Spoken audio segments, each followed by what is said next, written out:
மதுரை ராஜாஜி அரசு மருத்துவமனை எதிர்ப்புறம் ஸ்ரீ மாருதி காபி பார் என்ற பெயரில் ஒரு டீ கடை நடத்தி வந்து கொண்டிருந்தார் ஹரி.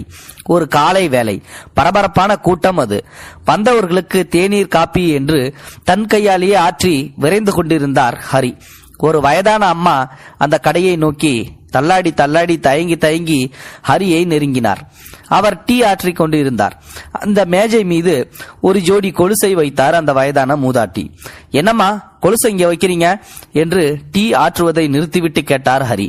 தம்பி, எதிரில் உள்ள சவக்கடங்குல என் பையனோட உடல் கிடக்குது, அடக்கம் செய்யறதுக்கு என்கிட்ட காசு இல்லை சாமி, அதான் கொலுசை அடகு வச்சு என்று இழுத்தார் அந்த வயதான அம்மா. சவ அடக்கம் செய்ய இந்த கொலுசை அடகு வைத்து அதில் கிடைக்கும் பணத்தில் எதுவுமே செய்ய முடியாது அம்மா, இந்த நேரத்தில் அடகு கடையும் கூட திறந்திருக்காதே என்று ஹரி டீ கடையில் வேலை பார்க்கும் ஒருவரிடம் கூப்பிட்டு கடையை ஒப்படைத்து விட்டு கிளம்பிவிட்டார். எப்படியும் அந்த வயதான தாய்க்கு உதவிட வேண்டும் என்ற வைராக்கியம் அவர் மனதில் குடிகொண்ட நாள் அது. இந்த சம்பவம் ஹரியை மிகவும் பாதித்து விட்டது. இன்னும் நிறைய பேர் இது போன்று அந்த ஆஸ்பத்திரிக்கு சவ அடக்கம் செய்ய இயலாமல் இருக்கிறார்கள் என்று. இன்று நேதாஜி ஆம்புலன்ஸ் என்ற பெயரில் 6 ஆம்புலன்ஸ்களை அவர் வாங்கி இயக்க வைத்துக் கொண்டிருக்கிறார். ஹரியின் சொந்த ஊர் திருச்சி. மனமானதும், அதாவது திருமணமானதும் மனைவி ஜெயந்தி ஊரான மதுரை வந்து ஸ்ரீ மாருதி காபி பார் என்ற பெயரில் ஒரு டீ கடையை ராஜாஜி அரசு மருத்துவமனை எதிர்ப்புறம் நடத்த ஆரம்பித்தார். அங்கே தினசரி வரும் பலர் பணமில்லாத ஏழைகளாக இருந்தார்கள்.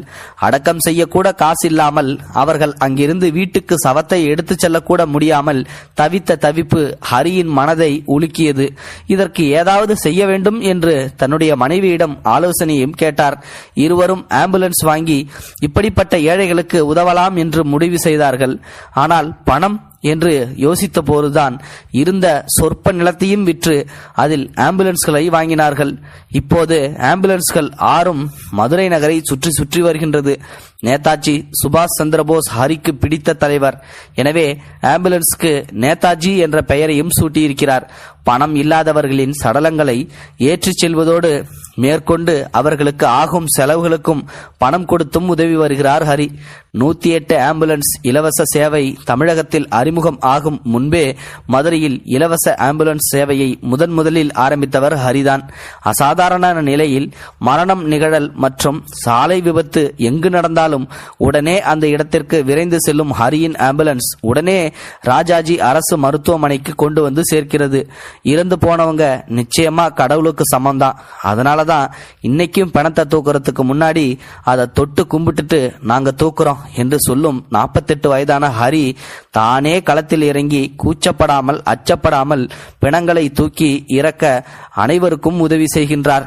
உடல் வாங்க காத்திருக்கும் உறவுகளின் களைப்பை போக்க தேநீர் விற்பனையும் செய்பவர்.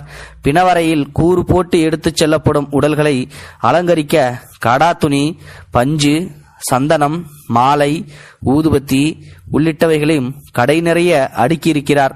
பணம் கொடுத்தால் வசதி படைத்தவர்களுக்கு பொருள், வசதி இல்லாதவர்களுக்கு அவர்கள் கேட்பதற்கு முன்னதாகவே இலவசமாக பொருள். இதுதான் இவருடைய கொள்கை.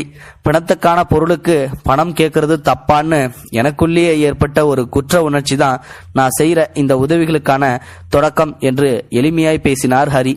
சத்தமில்லாமல் இன்னொரு காரியமும் செய்து வருகின்றார். அநாதை பிணங்களை எடுத்து வந்து முறையாக பிரேத பரிசோதனைக்கு உட்படுத்தி நல்லடக்கம் செய்வதை கடந்த 19 வருடங்களாக தொடர்கிறார். தென் மாவட்டங்களில் எங்கு விபத்து என்றாலும் காவல்துறையிடமிருந்து உடனடியாக ஹரிக்கு தான் தகவல் வருகிறது. உடல் எந்த நிலையில் இருந்தாலும் சற்றும் அருவருப்பு கொள்ளாமல் தொட்டு தூக்குவது இவருடைய வழக்கம். இதுவரை 20,000க்கும் மேற்பட்ட உடல்களை இப்படி மீட்டிருக்கிறார் ஹரி. பிணம் தூக்குறது ஒரு வேலையா என்று உறவுக்காரங்க எல்லாரும் என்கிட்ட இருந்து ஒதுங்கிட்டாங்க. இதுல பெருசா எனக்கு எதுவும் வருத்தம் இல்லை. என்னை பொறுத்த வரைக்கும் நாம சேர்த்து வைக்கிற புண்ணியங்களை தான் வாழ்நாட்களை சந்தோஷமாக்கும்.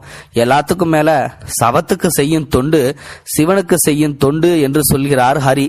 இது உண்மையிலுமே செய்கிற ஒரு மிகப்பெரிய ஒரு விஷயம் சொல்லலாம்.